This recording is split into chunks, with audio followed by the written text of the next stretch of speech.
Welcome to a live taping of a special conversation with Lina AbiRafeh, who is a PhD and a global women's rights expert and a gender equality advocate with decades of experience worldwide. Lina has worked for over 20 years in development and humanitarian contexts in Afghanistan, Haiti, Central African Republic, Papua New Guinea, and others.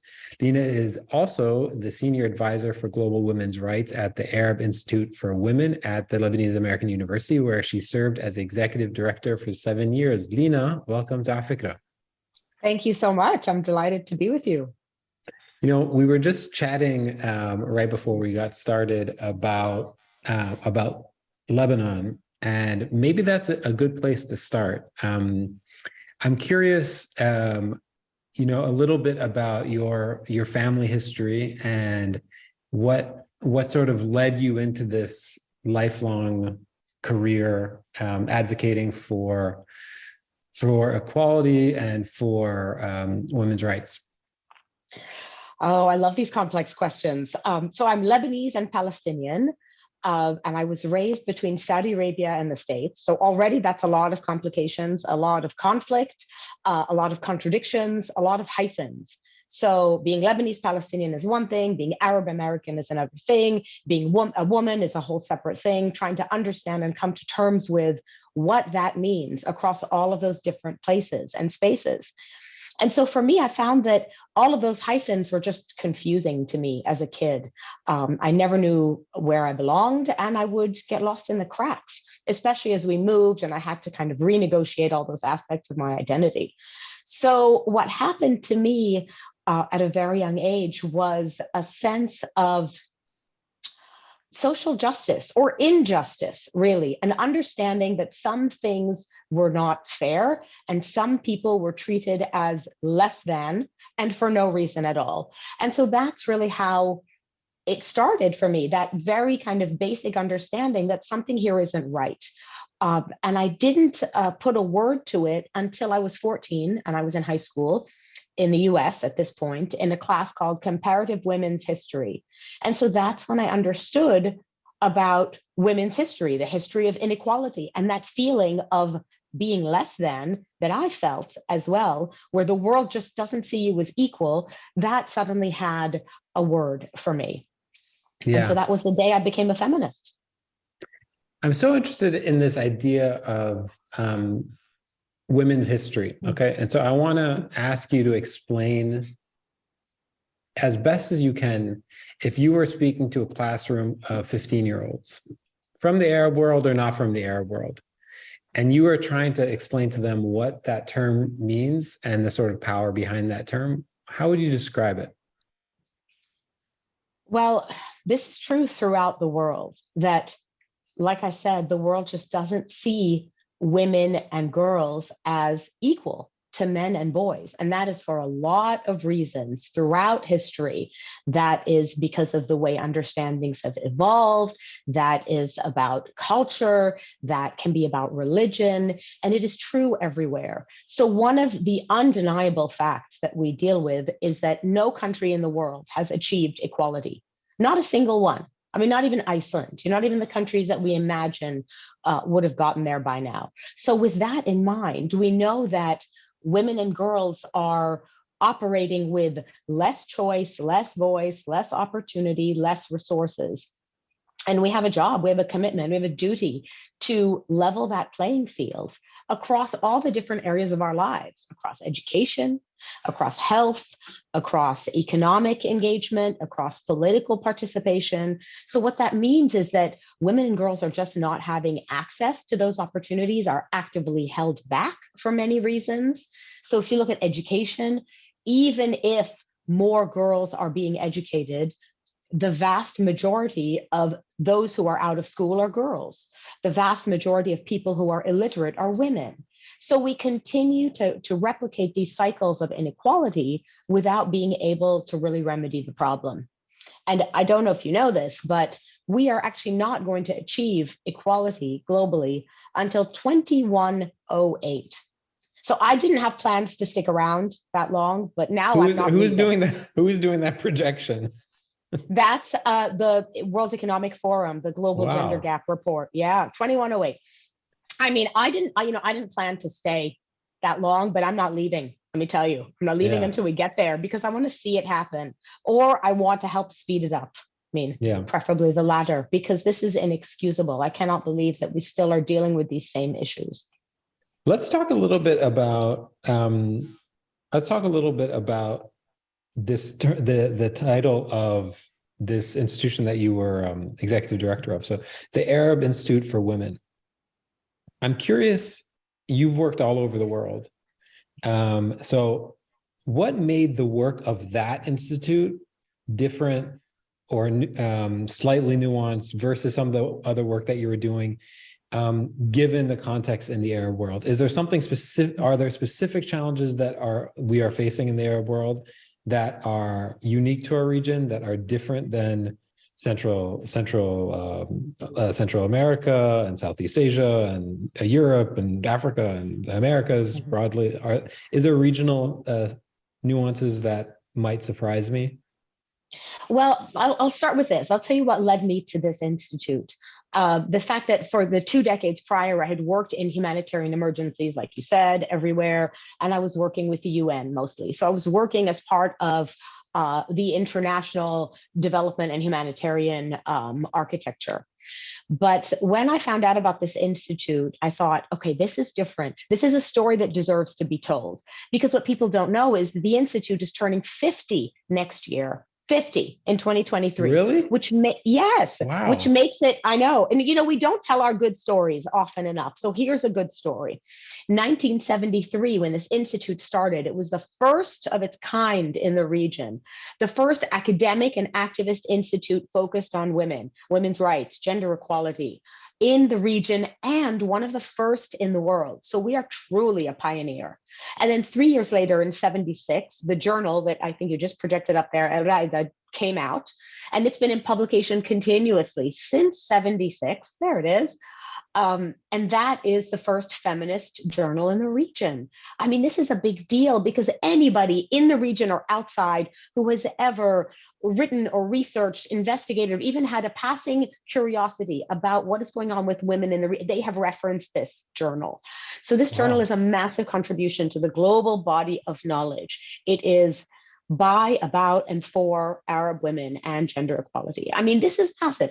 So for me, that was the appeal, firstly, the chance to really celebrate the greatness of this institute and to help take it to the next level. What I saw was something that had so much potential, but was just, but needed a champion, needed somebody to kind of push it forward. And so in my time as executive director, that's what I tried to do, because I mean, I will forever be a champion, a cheerleader, a huge fan of this place. I think that's where change happens. It tends to not be on the macro level. It really is about the homegrown places and institutions, the grassroots, indigenous ones that are embedded in the sociocultural context. That's where the movements happen. That's where they're sustained. That's the Yeah. feminist fueling station. And so that's what I loved about it. That's I still amazing. feel that I magic. had no idea that it was from the early 70s. But I do want to see if I can try to understand the question, the earlier question of are there nuances, regional Differences. nuances that I might not know, even as a resident, somebody who grew up in the region? Well, I'd argue that you probably know them, but I think the challenge is that we aren't doing that well globally when it comes to women's rights and gender equality. So we have some of the widest gender gaps. We are a region that is faring among the worst. We're not the worst. That's South Asia, actually. But that doesn't mean that we should celebrate that we're not at the rock bottom. So we're doing quite badly. And we continue to face setbacks. So any step forward is met with massive backlash, a resurgence in fundamentalism, a rise of tradition, a repression of women's rights. So it's a constant, we're like an accordion.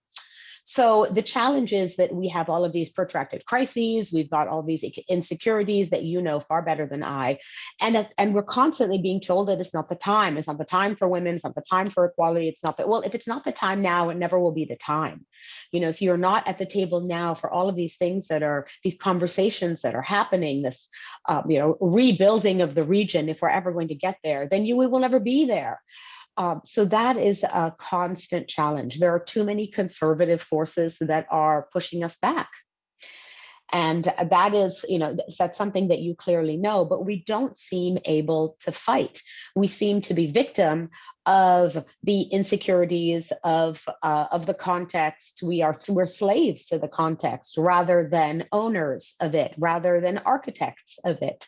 So what I'd like to see is for us to say, okay, enough of the excuses. It's not about culture, religion, whatever, the war that's happening, the economy, the crisis, this and that. It's always the tyranny of the urgent in the Arab region. Enough now. It is time for women to be given a place, for women to claim that place, for that place to be created. I really think that's what's going to make a big difference for the region.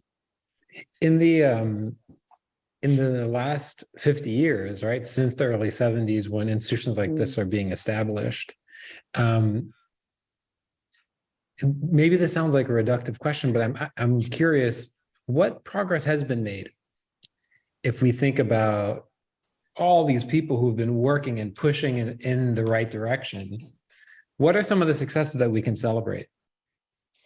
There has been a lot of progress. We've managed to change some of the laws and remove the blatantly discriminatory measures from laws. We are participating in the economy at a greater rate, even though we are a significantly underutilized force and we remain mostly in feminized sectors and so on. The economy is a tricky one because on the one hand, yes, more women are working. On the other hand, there's more women in the informal sector where they lack protections, and more women, obviously, since the beginning of time, bearing the burden of unpaid care. And there aren't enough women at senior levels and so on. So, it's always a yes, but. At the same time, things are moving. We are seeing more women on the front lines. We have more women's organizations. We have more women graduating from college.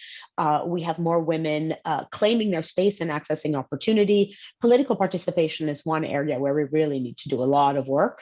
As you see across the region, we're just not represented in any kind of meaningful or adequate way. Yeah. But in other areas, basic education, we've made great strides. Healthcare, those are some of the, let's call them the lower hanging fruit. But we still have some ways to go. I want to talk about the term feminist. You're currently wearing this shirt. I'll put it up on the screen. That phonetically writes out feminist in Arabic, in the script. And I've always found this interesting, this sort of regional differences between what feminism could look like. It's obviously an English word. And so in some ways, lots of rights-based movements that are happening everywhere. They're not, no region has a monopoly on them. Sometimes, women's rights movements in the Arab world are seen through a very Western lens. And it doesn't always click in exactly the same way because things are different, regions are different. And so I'm curious, what is a good working definition of what feminism means in an Arab context that actually clicks in with the most active women's rights groups? The reason why I'm thinking about this, because there's that iconic T-shirt and iconic campaign, "This is what a feminist looks like," right? Mm-hmm. And so in the Arab world, I'm always curious, like, what does a feminist look like in the Arab world? Because I don't think it looks exactly the same as what it looks like in European circles, in Western circles.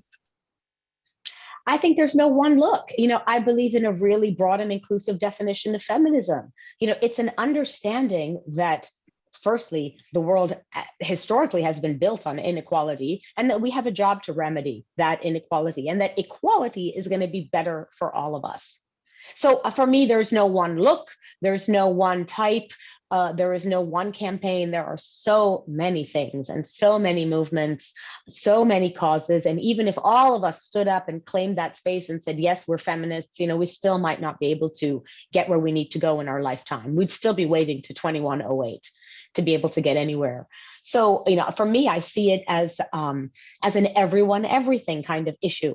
And the challenge that I faced in the region in particular was when a lot of young women who I thought were appreciative of the rights that they had and definitely wanting more rights would say to me, well, I'm not a feminist. And I'd say, but why? How can you not be?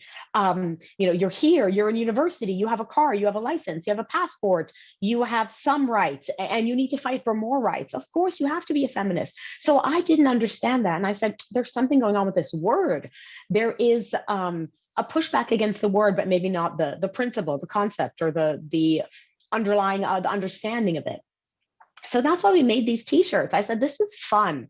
Let's get people talking about what that really means and why people very quickly throw their hands up and say, no, I'm not a feminist. But let's have a discussion about it. Let's try and understand what that means and where that resistance is coming from. So that's been an ongoing curiosity of mine. And I still haven't let that go. I'd love to have those kinds of conversations with people because the world is moving in ways that are more equal. Look, we're fighting for social justice across a range of different causes. How can we not, if people aren't committed to that or enthusiastic about that, or as I say, angry about what's happening around the world, then they're asleep. What's going on? There are so many things that we need to be doing, and we have to commit to doing them collectively. Because otherwise we won't stand a chance. So It's those kinds of conversations that I think this shirt started. It's interesting. I wear it all the time in every color. Yeah, I mean, it's interesting to think about working definitions for these types of words, especially the words that are like imported, and sort of repackaged and reclaimed, because I think definitions of all words mean different things. So it is interesting. Go ahead. But I think we always had it. It wasn't, that particular word, sure, it's an English word, so one can argue that it's imported and imposed and repackaged. Yeah. But the concept, the fight, the desire for equality, for fundamental freedoms and rights and dignity, that's there. We have that. So there was nobody who needed to tell us, listen, you're oppressed, here's what you need to do. We didn't need to hear that kind of stuff. We knew that. And having worked really, all around the world, I've seen indigenous movements everywhere. Nobody needs to be told. Do they need tools and resources, inspiration, ideas? We're better if we do it together, regionally, globally, certainly. But that desire is there. That's in everybody all the time. Yeah, for sure. That fire is there. I love that about all of us. Yeah. I want to change the conversation slightly and actually go a little back to some biographical questions. Who were some of your, mentors, and who sort of shaped your thinking on this earlier on in your career? Like if you were to recommend some books to read or some people to check out, some stories to understand, to a budding activist who's 20 years old in university, who would you recommend to read? Like, who shaped your thinking? I get asked this kind of question a lot, like pick the one person, who's your favorite, who's your guru, and I never answer. I'll tell you why. It's because I've learned little bits and pieces, like I've patched together my own understanding of what I need to do in the world from so many people. But more than anything, it's not famous names or literature or prominent activists. It's from everyday conversations with everyday women. Because I've been able to speak to so many people, it's there that I learn, even conversations with young women. Like when I was at the Institute, I remember one young woman asked me, do I ever think that women's rights will be a matter of fact and not a matter of fight? And I thought, this is so interesting, like how she's conceptualizing this and these ideas that she had. And we went on and had a great conversation about it. And I said, I've just learned so much from this. dynamic young woman who could not have been more than 19 at the time. So, those are the people for me that I learned from. I think it's about having conversations with each other rather than the famous people. It's not the answer you want, but it's the honest answer. Okay, no, honesty comes first. We've been talking about rights and equality. I'd love to shift gears a little bit and talk about the state of violence and gender-based violence specifically. It's a huge part of your work. Can you just sort of set the table when somebody brings up gender-based violence in the Arab world? What are they talking about? What does that look like? Well, firstly, globally, this is a problem. This is the greatest crime of our time and of any time, really. The global statistics are that 1 in 3 women and girls will experience some form of violence in their lifetime. 1 in 3. And I think that underestimates the reality. And when I'm speaking to people, especially young people, I say, okay, I introduce it this way. I say, think of 3 women or girls in your life. And if that's how you identify, put yourself in there too, right? Think of 3. Now pick 1. And then I go on to explain that yes, 1 in 3 are going to experience it. And in fact, I feel like every single woman or girl has a story of harassment or unwanted touching or some other form of violence, physical or verbal or economic or psychological or whatever, that has impacted their lives, restricted their freedom, curbed their mobility.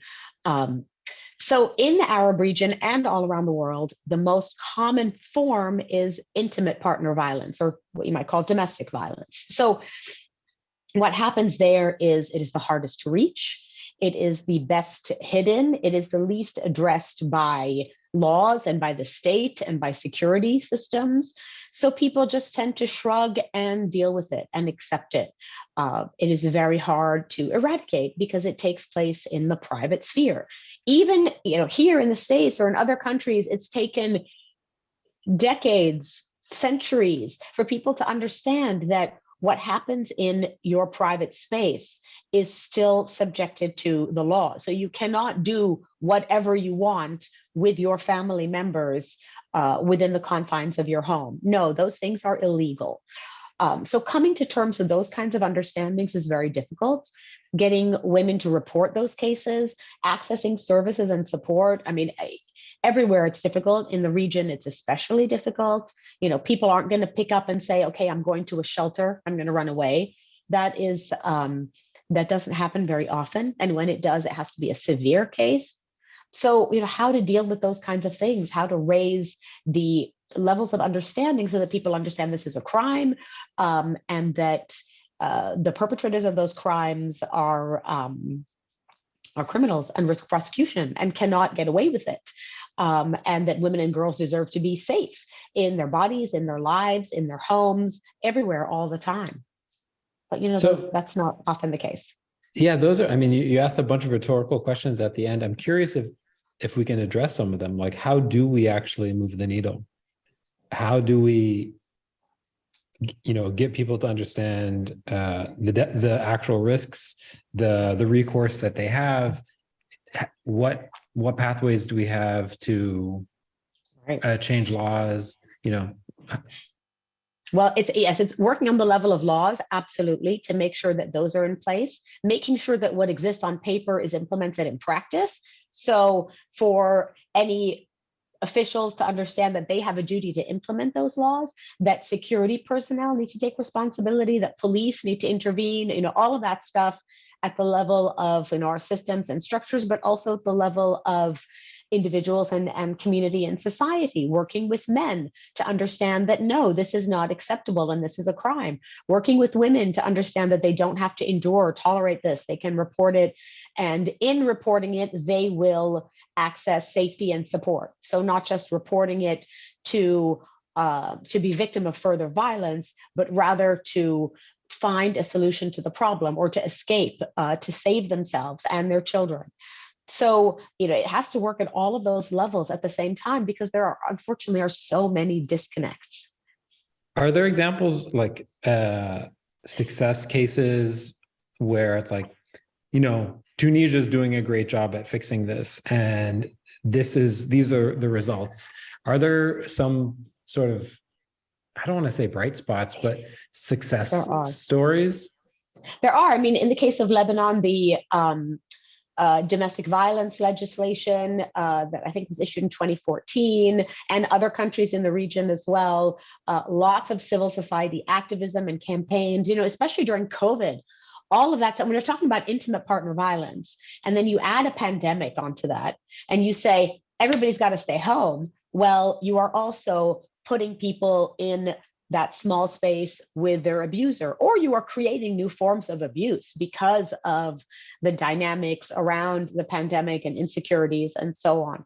So I know organizations like Abad did great work with hotlines, trying to reach women, trying to get them help and support, counseling, safe spaces, all of those kinds of things are happening. And they will continue to happen, and they will increase. I want them to increase faster. But at the same time, we're moving in the right direction, where people understand that this is not acceptable, that no one should have to live this way, that this is a crime, it's illegal, and that everybody deserves to be safe.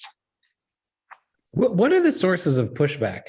Like if I'm an environmentalist, right?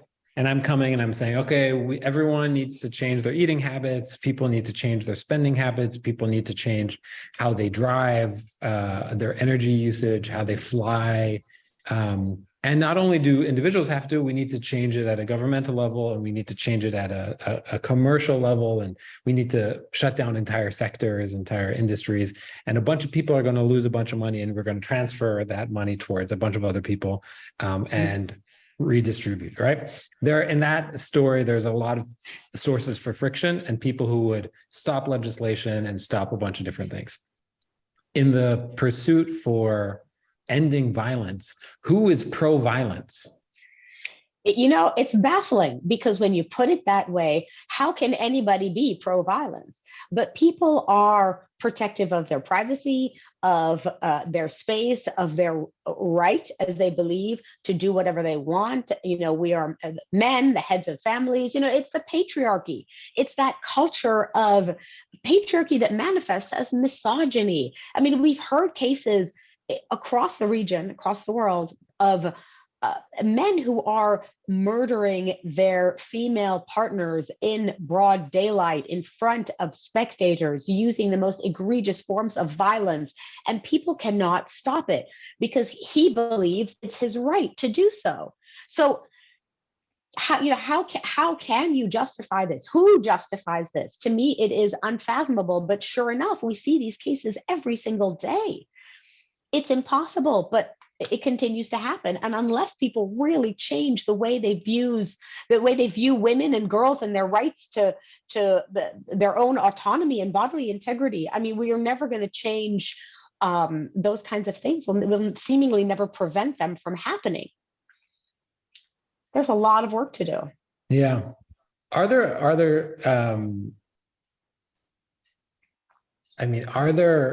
economic forces that are also creating friction?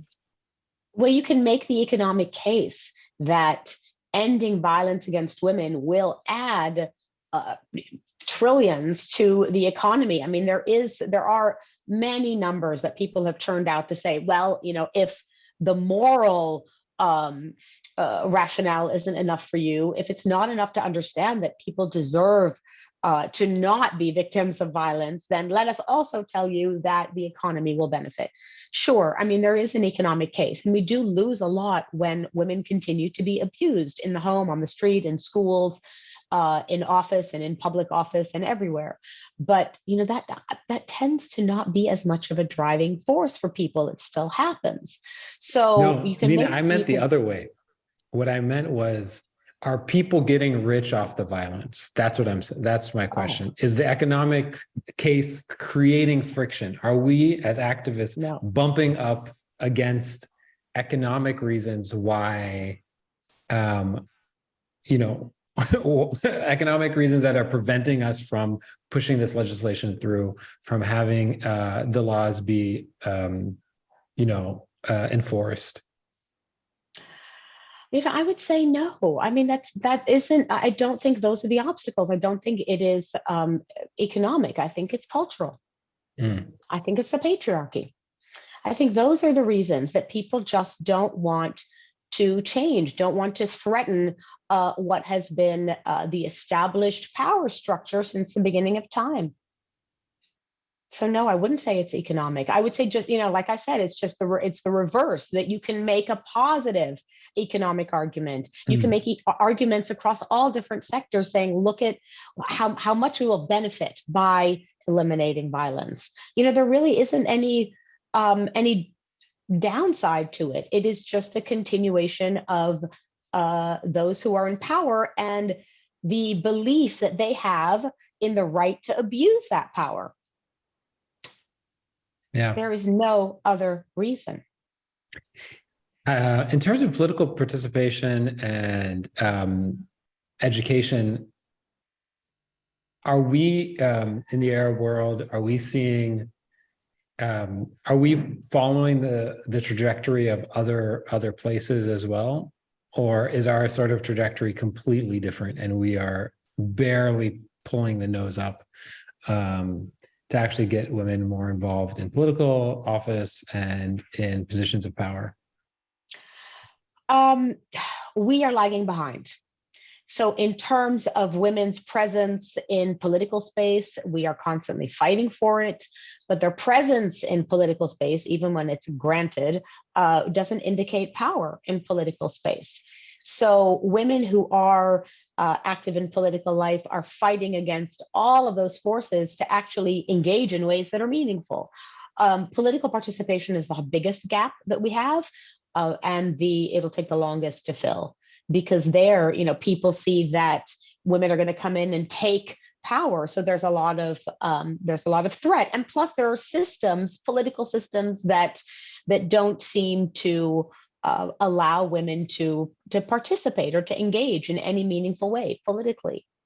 So that is one where we're not doing well at all. We haven't put in the right kind of measures to be able to make a meaningful impact. And other countries around the world, yes, are probably doing better. Although that is the widest gap globally. Yeah. That one is the hardest to remedy. Okay, I want to go back slightly to the economic case because I'm really curious about this. Okay, so let's say I'm some monarch. Okay, let's say I'm some monarch in the Arab world. Take your pick.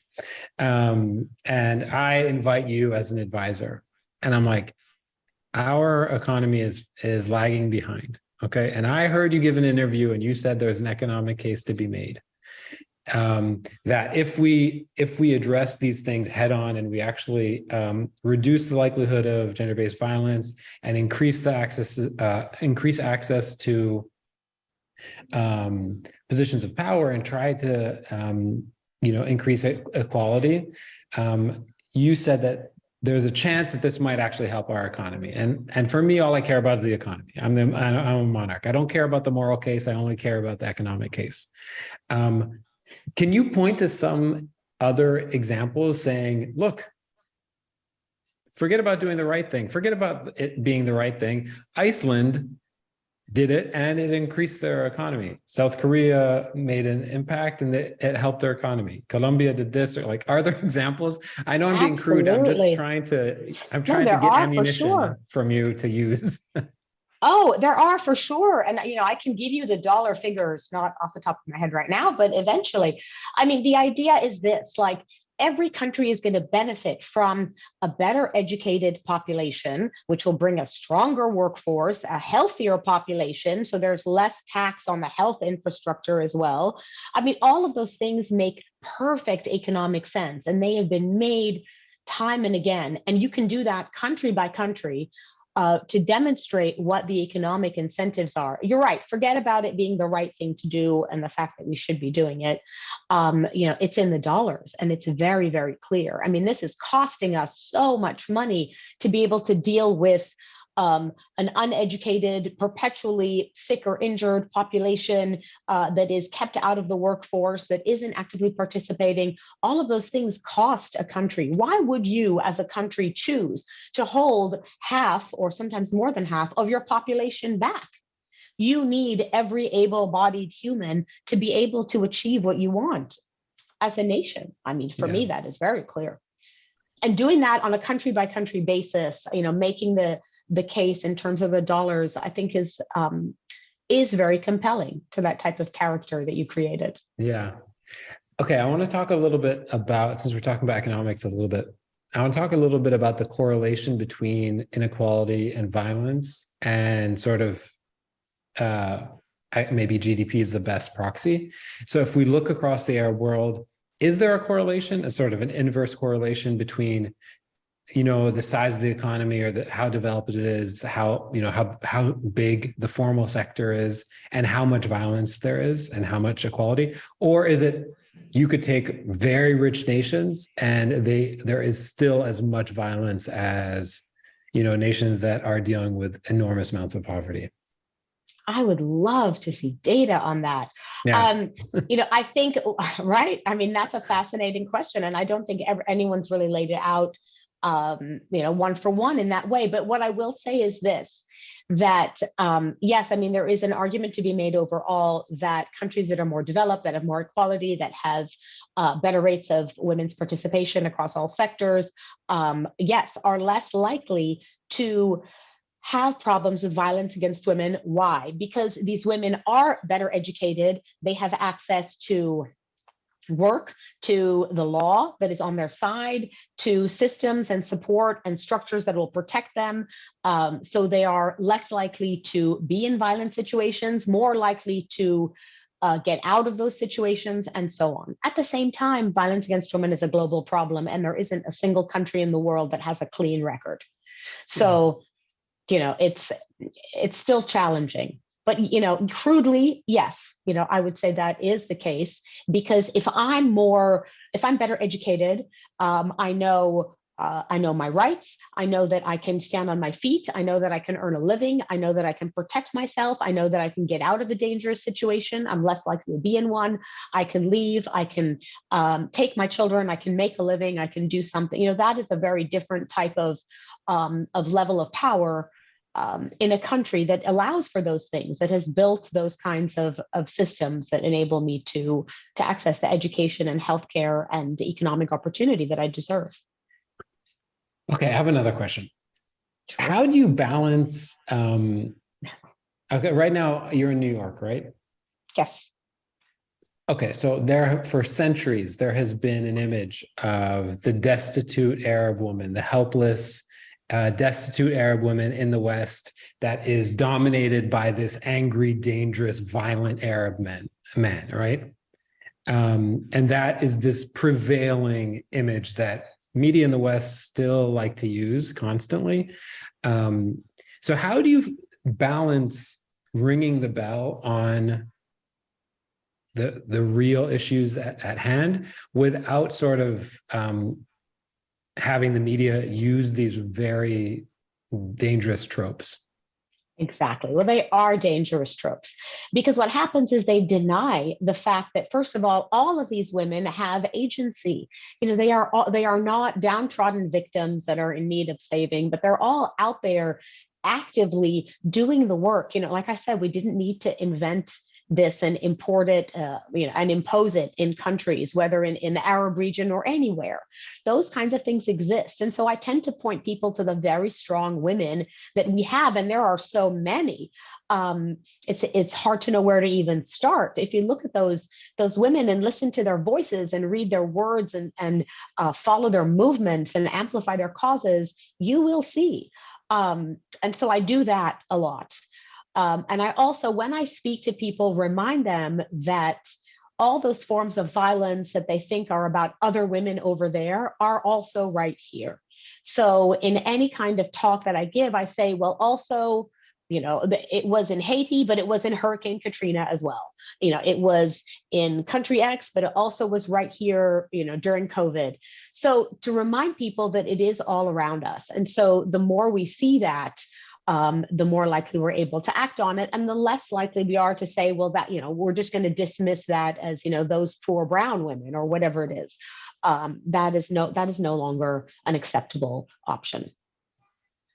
Of course. Okay. I want to get to the quick Q&A. We have a couple questions in the chat.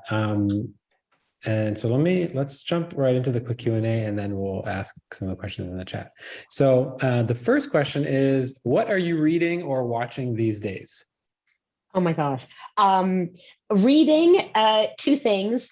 Julia Gillard's memoir. She's the former Prime Minister of Australia and the person with, I think, the most watched feminist speech of all time, the famous misogyny speech, "Not now, not ever." And a book has come out about that, and absolutely love her. And I think if you haven't seen that speech, you should. What am I watching? Gosh, I just finished House of the Dragons. You know, we're all watching the same stuff. But I also am reading something else that I want to bring up. I reread it. It's called 10 Types of Human by Dexter Diaz. And it's extraordinary because it really helps you understand how we all have evolved, and in different circumstances, we can really be very different people. It helps you understand how we can also be violent people. And that's what I try to understand. I find the book incredible. This guy is a British barrister who was first kind of motivated to write this because he learned about cases of female genital mutilation, which actually was one of the first causes that I picked up as a kid when I was 14 and started writing about it. So it's fantastic. Strongly recommend. Can I ask you about female genital mutilation before we move on? Yeah, yes. How prevalent is it still in the Arab world? It still is.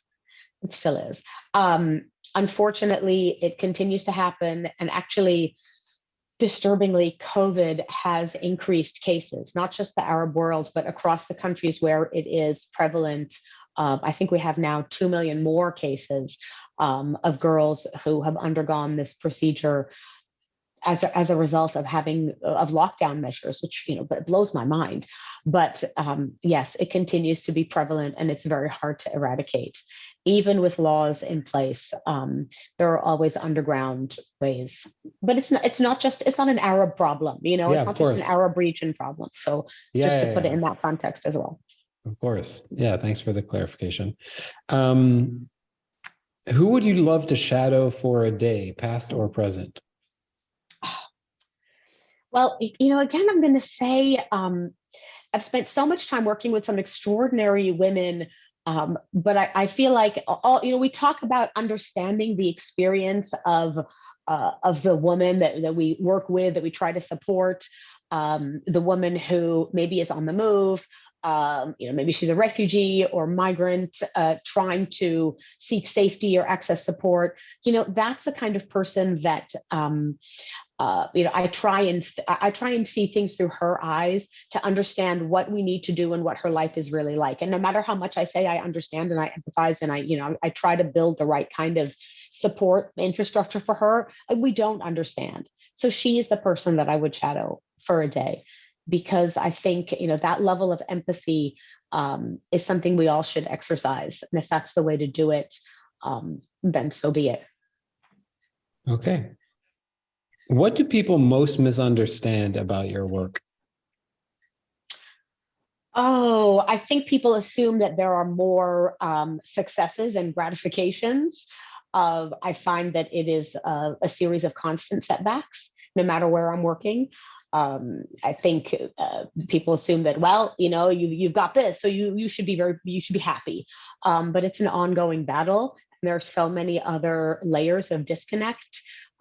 Getting a law in place does not mean the law is going to be implemented in practice. You know, as one example, seeing what's happening to women's rights around the world, and the backlash and the active removal of rights means that our work is never done. You know, so I think people don't understand that it's not a job. It's a 24/7 kind of thing, and you have to always be vigilant. And one little success doesn't mean that it's done.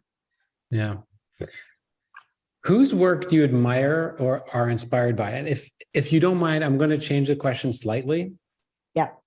Outside of your profession entirely, like who gives you inspiration to continue to do the work outside of this type of work? Like, are there like artists or writers or musicians or chefs or anything like that sort of gives you constant sources of motivation and inspiration? I mean, if you want something outside of my field, Yeah. my not guilty pleasure is that I'm a sci-fi and fantasy fan. Oh, And I amazing. feel like, yeah, and I feel like that ability to imagine new worlds, and show us what's possible, I find fascinating, but also uncomfortably holding up a mirror to show us what's wrong and doing it in a way that is, seemingly non-threatening by creating a whole different world. I love, I love the deep dive into that kind of imagination. And so, somebody like Ursula Le Guin, I think those people are fascinating, how they manage to create those places and still teach us about ourselves in ways that we don't expect. So yes, that's my not guilty pleasure. Now it's out. Okay, amazing. Okay, so we have two questions from Samira. Samira, if you want to unmute yourself, you can ask them. Great. Thank you so much, Lina. I appreciate this conversation so much. My name is Samira, and I actually work for UNFPA. So part of my work is related to gender-based violence. My question for you is, among the roots of gender inequality and issues such as gender-based violence are harmful social and gender norms. So can you talk a little bit about any effective ways of transforming those harmful social and gender norms in the Arab world? That was my first question, and I'll just include my second question, which was thinking through the lens of intersectionality, where do LGBTQ populations fit into the efforts towards gender equality in the Arab world? Okay, so thanks, Samira. So your first question, I would say, we need to start young. We need to have conversations at the youngest age. I'm a strong believer in that very basic level of education, and start when kids are tiny, talking about bodily autonomy and integrity, talking about rights, talking about equitable gender relations, talking about consent, all of these kinds of work. We don't embed that stuff into our basic curriculum. Why not? We need to be having those kinds of conversations with very, very young kids. I do that. I have a niece who's 8. I do that all the time with her, to really help her understand ownership over her own body, and that helps to unpack all of those other conversations. But also, I do think we need to do more work with men. And I see it happening. I see it happening in some pockets, but not enough. And your second question is about LGBTQ rights and intersectionality. I think all of our causes are hand in hand, right? I cannot be free unless you are free. And I really believe that. That's Lord.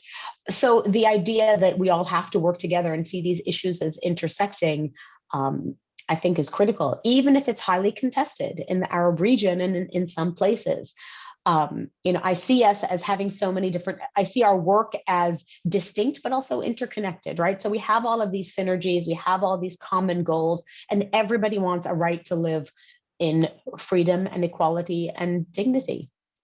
So I think, with that message, I absolutely see those as connected. They are allies. We are each other's champions. We are each other's support. I can't imagine sidelining any issues that work on any aspect of social justice. And we have a lot of issues to deal with. Amazing. Samira, thanks so much. That was really, really helpful. If anyone's interested in connecting with Lina, you can find her on social media, which is very easy to find, as well as her website. Lina, thank you so much for spending some time with us and talking about what can be a very hard conversation to have, but you are so easy to talk to and so informed. Thank you so much. Thank you for bearing with my New York cold. No, it was great. It was absolutely fantastic. Okay. Thank you, everyone. I really appreciate it. Take care, everybody.